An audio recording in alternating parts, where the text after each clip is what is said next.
Ada pepatah bilang semua itu indah pada waktunya. Itu sudah saya jalani. Kalau ditanya tuh ya Pak, masuk dan bergabung di industri penerbangan itu harus SMA atau SMK Pak? SMA bagus, SMK penerbangan lebih bagus. Hujan. Dan saya bawa rem activity itu, rem checklist 1 dan dengan papan lapang yang buat ujian itu. Iya. Dan itu nggak boleh basah.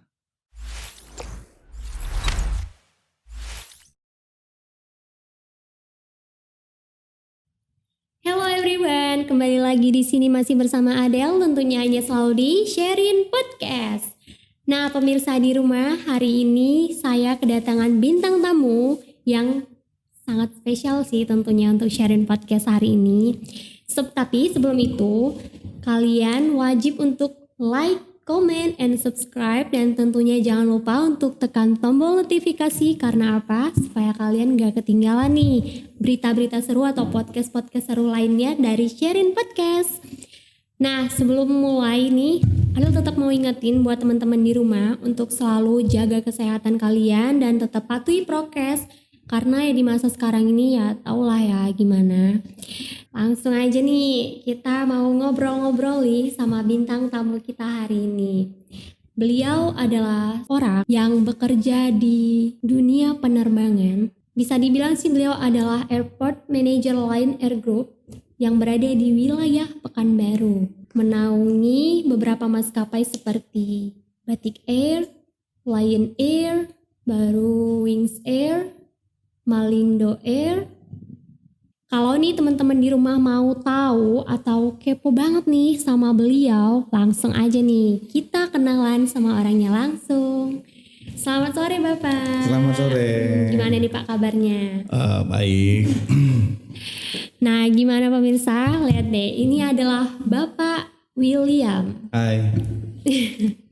Nah Bapak boleh nggak nih kita mau tahu nih juga sama pemirsa juga di rumah pengen tahu siapa sih nama lengkap Bapak dan apa sih kayak panggilan yang serasi gitu deh biasa Bapak dipanggil gitu di kehidupan sehari-hari. Oke, nama lengkap saya William Parasian Tobing. Biasa dipanggil William. Kadang-kadang dipanggil Willy juga ya. Gimana nyamannya aja. Oh, oke. Pemirsa, udah pada dengar kan Bapak yang duduk di sini bersama Adele sekarang adalah Bapak William. Bapak William siapa tadi Pak? William Tobing. William Tobing. Nah, Sama-sama orang Batak. Iya, sama-sama orang Batak dong.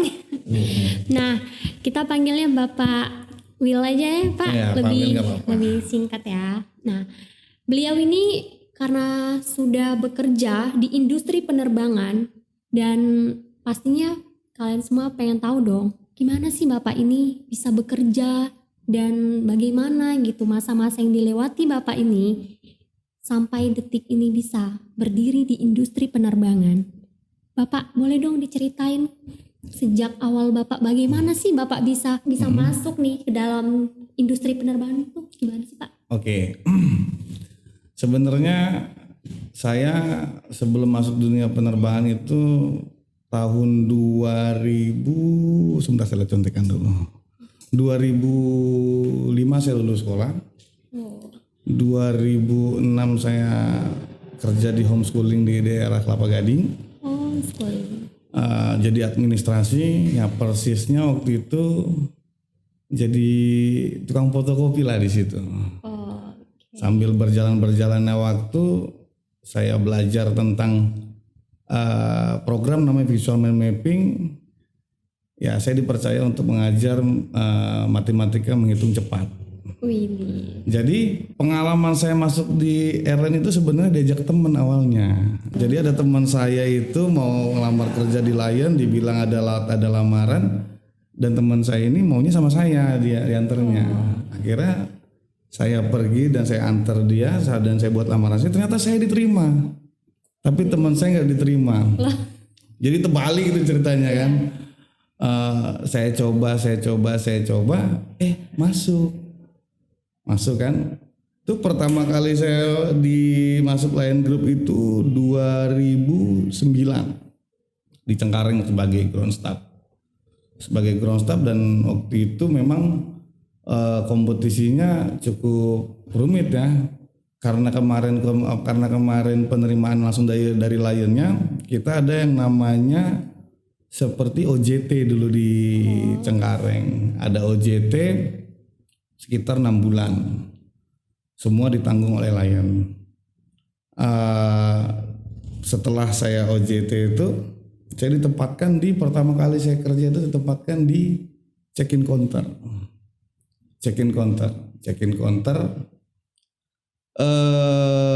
Lalu saya di check-in counter, berapa tahun kemudian kembali saya di rolling lagi di CRO namanya, singkatannya Customer Relation Office. Jadi semua masalah-masalah biasanya kalau ada case itu teman-teman customer service yang handling. Alhamdulillah puji Tuhan di tahun 2014 saya dipercaya sebagai supervisor rem handling di Cengkareng. Udah jadi supervisor rem handling, sempat bingung ya karena memang posisinya itu waktu saya customer service itu di depan, tiba-tiba saya dipindahin ke belakang yang kerjanya tuh kena matahari. Tapi tetap saya jalanin, saya bersyukur dan saya bilang ya sudahlah, mau gimana, emang ini dipercaya mungkin kan. Jadi setelah saya jalani 2015 saya kembali lagi ke bagian front office sebagai koordinator Lenset Cengkareng. Jadi saya kembali di daerah Lenset, persisnya di boarding gate dan area check-in counter. Cukup menarik juga sih, dari depan ke belakang, belakang ke depan lagi. Dan 2016 baru saya berangkat ke Pekanbaru jadi kepala kantor cabang lain Pekanbaru. Pada intinya kalau semua dijalanin dengan baper itu nggak asik. Tapi kalau kita kerjain semuanya itu dengan tulus, ikhlas dan jujur, someday ada pepatah bilang semua itu indah pada waktunya. Itu sudah saya jalani. Jadi begitu perjalanan saya dari mulai pertama saya masuk sampai saya sekarang di sini. Itu kalau dibilang enaknya ada, sedihnya pun banget. Apalagi dari yang namanya kita nggak pernah kena matahari, tiba-tiba lagi beberapa jalan kemudian, beberapa waktu kemudian tiba-tiba saya dipindah ke belakang yang harus kena matahari, kehujanan, itu sakit banget. Tapi ya mau gimana, semua harus dijalani, ya saya harus survive di situ. Saya jalani ya puji Tuhan semuanya indah gitu. Nah teman-teman udah pada denger kan pengalaman Bapak Willy ini, mulai dari benar-benar di bawah banget sampai pada akhirnya ya bisa berdiri di posisi saat ini. Dan jangan lupa nih tadi dengan pepatah yang Bapak sebutkan, semua akan indah pada waktunya dan jangan suka baperan intinya. Ya enggak Pak? Iya. Nah Bapak, berhubung tadi kan Bapak ada nih bilang kalau Bapak tuh homeschooling gitu. Ada kan? Nah maksudnya kalau yang homeschooling kemarin itu lebih cenderung nggak ada penerbangannya, dunia pendidikan sebenarnya. Biasanya itu yang homeschooling itu anak-anak yang berkebutuhan khusus sih. Yes. Kayak misalkan yang nggak bisa kerja, yang nggak bisa sekolah di sekolah formal di ikut homeschooling. Dan waktu itu tempatnya itu di Kelapa Gading. So, singkat cerita, pernah saya waktu pas saya jadi tukang fotokopi 1 tahun kerja, saya pikir masa sih saya gini-gini terus. Jadi satu hari saya coba belajar namanya program, sekarang udah ada di sekolah-sekolah formal, namanya visual mind mapping. Itu cara menghitung cepat dan cara merangkum buku dengan mudah dengan cara sendiri. Dan di situ belajar bahwa kita bisa tanpa menyontek. Tapi kalau di ini sekarang udah lupa-lupa dikit sih. Ya udah lama juga. Udah lama juga, ada 2006. Udah lama sekali. 2006, saya baru 2 tahun itu Pak. Oh iya ya, berarti udah tua juga saya. Ya gitu deh. Nah dari pengalaman Bapak nih selama sudah bergabung di industri penerbangan ini, orang-orang yang ingin baru mendaftar gitu di dunia penerbangan nih, itu kalau ditanya tuh ya Pak, masuk dan bergabung di industri penerbangan itu harus SMA atau SMK, Pak? Sebenarnya kalau untuk syarat masuk dunia penerbangan itu khususnya ground itu SMA bisa, SMK bisa. Nggak masalah sih, yang penting ada batas umurnya kan tidak lebih dari 25 tahun. Dan ada batas tingginya kan? Iya. Tingginya, berat badannya. Jadi kalau misalkan pun mau SMA bagus, SMK penerbangan lebih bagus. Karena kan pada saat orang belajar tentang hal-hal formal, teman-teman sekolah penerbangan dia udah belajar duluan. Jadi someday dia mau ada masuk ke dunia penerbangan lebih bagus gitu. Jadi pilihan kamu tuh tepat sebenarnya. Kalau untuk masuk dunia penerbangan ya. Jadi kalau misalkan pun kamu mau mengambil license, seperti ada beberapa unit kerja yang butuh license seperti FOO, pramugari, pramugara, GSE. Cuman kalau cewek nggak diwajibkan, kayak nggak disarankan lah untuk masuk GSE. Paling kalau memang mau di bidang unit-unit tertentu yang seperti FOO dan pramugari, pramugara itu butuh sekolah lagi. Tapi sebenarnya dari dasar-dasar penerbangan, kalau SMK penerbangan sudah paten sebenarnya. Karena sudah mendalami Iya.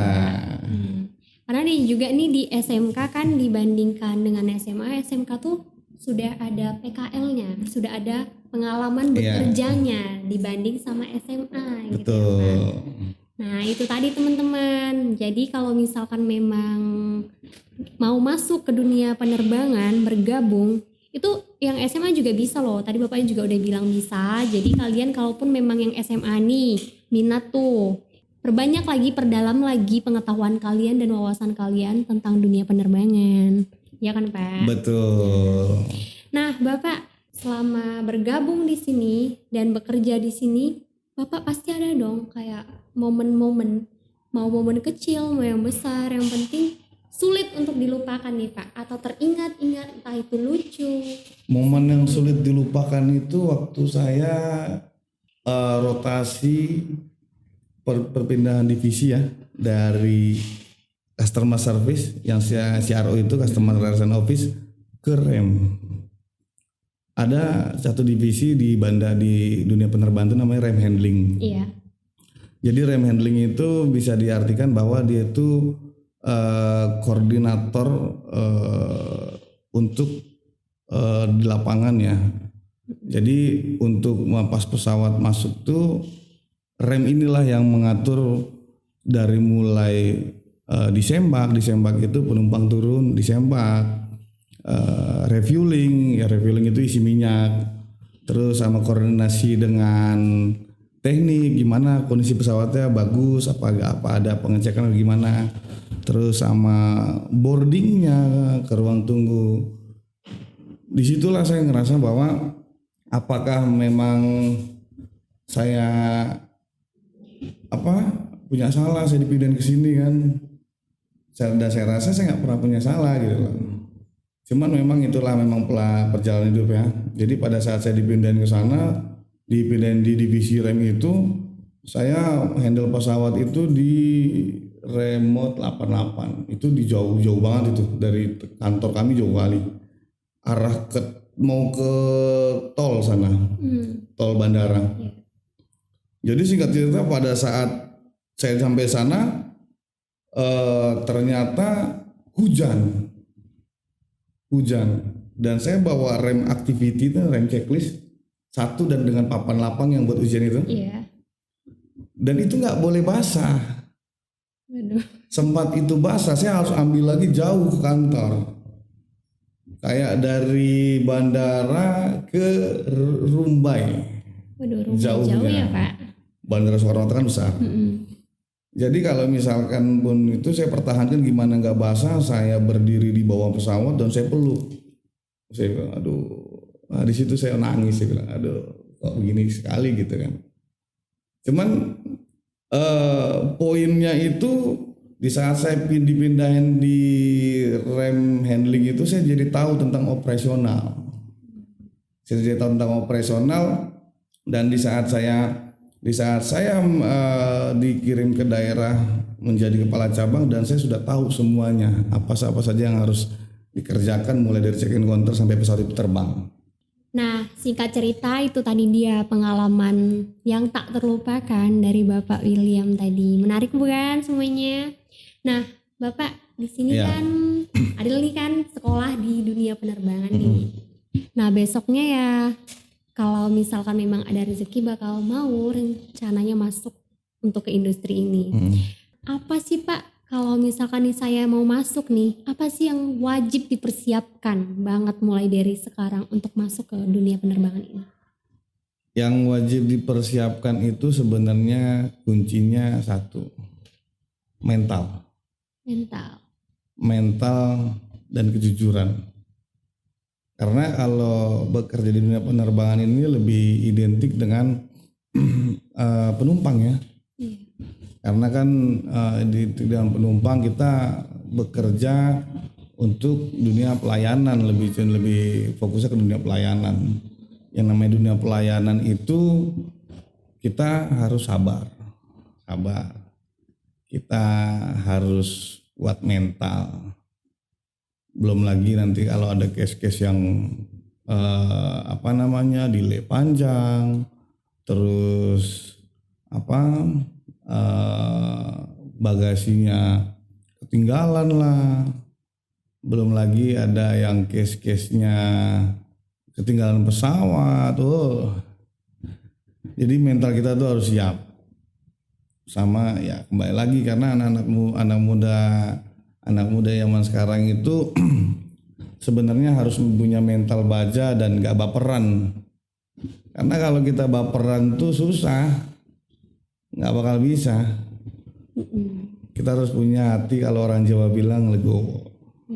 Iya, paling gitu. Mental ya Pak. Ya. Nah, berarti mentalnya emang harus kuat, apalagi anak perempuan nih. Gak boleh manja-manja, gak boleh baperan kata bapaknya. Iya dong.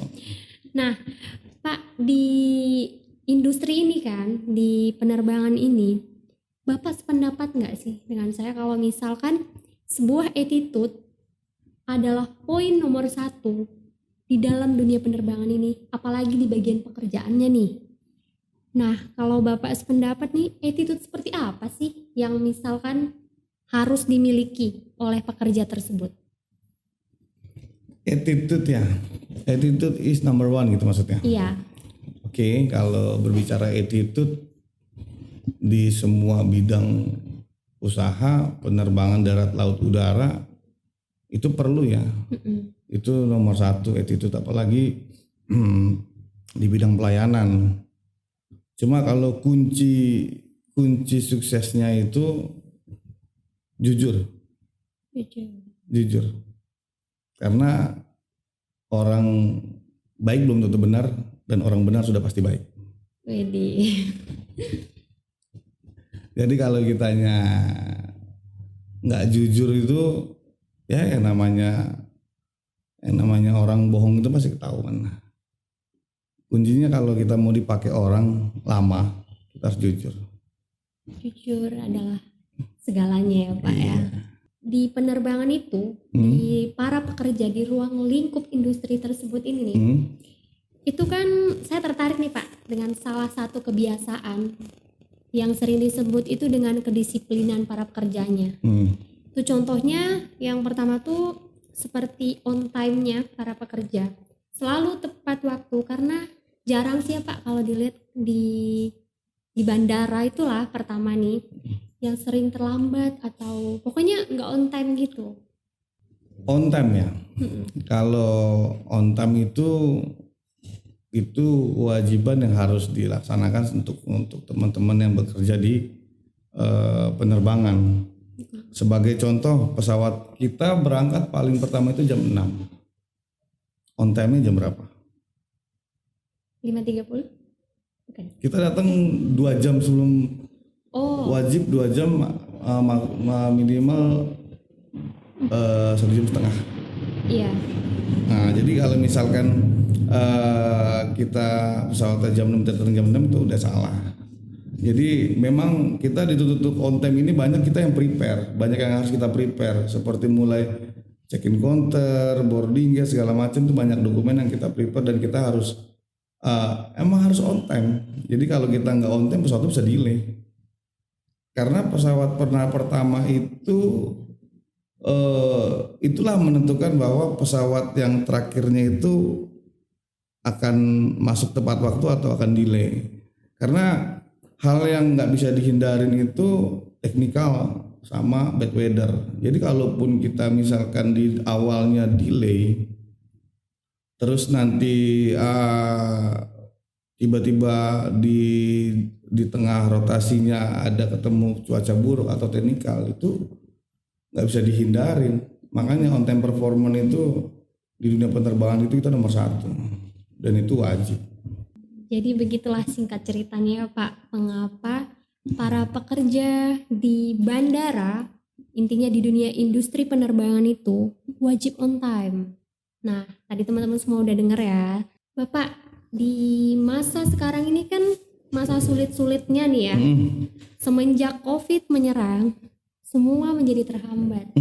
Nah, otomatis Bapak juga ngerasain dong selama Bapak bekerja nih, selama pandemi. Bapak pasti merasa ada lah yang membuat susah. Sampai merasa sedown-downnya gara-gara situasi saat pandemi ini. ya. Gimana sih cara Bapak buat melewati semua itu Pak? Dibilang kondisi pandemi ini ya kita nggak bisa menghindari ya bahwa memang namanya juga pandemi. Yang merasakan corona ini dunia gitu ya. Iya. Untuk mengatasinya sih ya saya percaya bahwa rezeki itu udah Tuhan atur. Walaupun memang ada pengurangan karyawan beberapa di beberapa